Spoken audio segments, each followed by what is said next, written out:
Akhirnya para pembenci Jokowi tobat satu persatu. Faisal Assegaf yang terus getol serang Jokowi kini berbalik arah dan apakah benar kata Faisal bahwa Megawati dan SBY adalah aktor yang menggerakkan fitnah kepada Jokowi selama ini? Judul ini udah bagus, ada operasi politik yang bermain di balik isu ijazah palsu. Dan saya terlibat langsung dengan para aktor-aktor itu secara dekat dan punya banyak bukti. Bahkan masih malu-malu mau disebut namanya. Kalau maksud Pak Jokowi itu Pak SBY sama Mega. Kalau diletakkan pada kerangka perdebatan soal kearsipan. Jadi apakah Mega terlibat, apakah SBY terlibat dalam konteks kearsipan negara, mereka terlibat. Apa yang membuat sejauh mana keterlibatan itu punya kebutuhan untuk menggoreng? Ya juga jauh menggoreng. Ibu Mega kan banyak menyindir. Pak SBY juga banyak bermain politik lempar batu semua di tangan. Di satu sisi anak buahnya komporin bongkar ijazah palsu, tapi di sisi lain Gibran dengan Pak SBY itu mesra dalam rangka meloloskan AHY masuk kabinet. Jadi memang ini anomali. Tapi kalau bicara soal Jokowi mengatakan ada aktor besar terlibat, tidak usah Jokowi lah, Jokowi baru saja itu. Kalau saya mengatakan orang yang bertanggung jawab terhadap kegaduhan ijazah palsu itu dalam konteks mantan presiden, karena pada saat Presiden Jokowi mencalonkan itu SBY. Dalam konteks keterwakilan partai politik itu Ibu Megawati. Kalau kawan-kawan ini bisa ketemu Ibu Megawati, minta arsip ijazah fotokopi, lalu disinkronkan dengan milik Pak Jokowi, ini semua selesai. Tapi Ibu Megawati menutup pintu. Padahal yang menggunakan ijazah Pak Jokowi itu Ibu Megawati.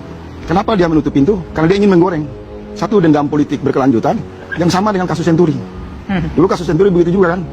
Ibu Megawati pada saat itu oposisi, itu menggoreng di ruang publik, minta untuk dituntaskan sampai ke DPR. Kasus itu kemudian di DPR lalu dibawa ke pengadilan. Tapi dalam kasus ijazah palsu, Ibu Megawati dan PDIP itu mengambil arsip di tangan mereka secara misteri dan kemudian mengirim Eros Jarot, kawan-kawan PDIP untuk menyipas di lapangan. Maka bukan hanya Jokowi yang menilai SBY maupun Ibu Megawati terlibat, tapi akal sehat publik menjelaskan secara terang bahwa berdasarkan asumsi akal sehat saja atau fakta apa kemudian? Apa bukti yang saya bisa bertanggung jawab ini di kantor polisi, kantor kejaksaan, kantor kehakiman, fakta kalau saya bicara. Punya bukti secara konkret? Coba lihat kalimatnya dalam konteks kearsipan negara. Ijazah itu adalah arsip PDIP, arsip KPU, arsip pemerintah. Siapa pemangkunya pada saat itu? Ketua umumnya Megawati. Kenapa kegaduhan ini berlanjut? Ibu Megawati tidak membantu Roy Surya untuk membuka dulu, ada arsip loh, fotokopi. Kenapa tidak dibuka fraksi PDIP di DPR dalam rangka untuk membuat satu penyelidikan berdasarkan pendekatan politik formal? Lambannya, tersumbatnya, dan sindiran-sindiran Ibu Megawati, saya mengatakan, Ibu Mega aktor terbesar dalam memompa kemarahan publik terhadap ijazah palsu atau asli. Nah, saya menggulir ini konsisten sejak ijazah ini disuarakan di ruang publik. Dalam rapat-rapat terbatas dengan Bang Roy Surya, dengan kalangan Refli Harun, saya berkali-kali mengusulkan, nggak usah gaduh, bikin surat ke Ibu Megawati, mohon izin untuk mengambil arsipnya aja. Supaya apa? Supaya publik bisa mendapatkan keterlibatan pengguna arsip itu. Tapi kan arsip ini kemudian menjadi heboh lagi ketika diambil dari Dian Sandi yang orang kalau baca undang-undang politik, kalau baca undang-undang politik itu jelas di sana disebutkan partai politik bertanggung jawab dan harus bersifat transparan. Jadi penggunanya itu adalah Ibu Megawati, pemiliknya adalah Pak Jokowi. Tapi sekarang saya mau memberi dukungan moral kepada sahabat saya Bang Roy. Saya senang bahwa Pak Jokowi sudah menyiapkan mental yang kuat untuk membawa masalah ini ke jalur hukum. Maka menurut saya semua tafsir politik ditiadakan, saling ngejek, saling hujat, nggak usah. Kalau memang punya fakta-fakta yang kuat, masuk ke jalur hukum. Apalagi temuan dari berdasarkan basis penelitian.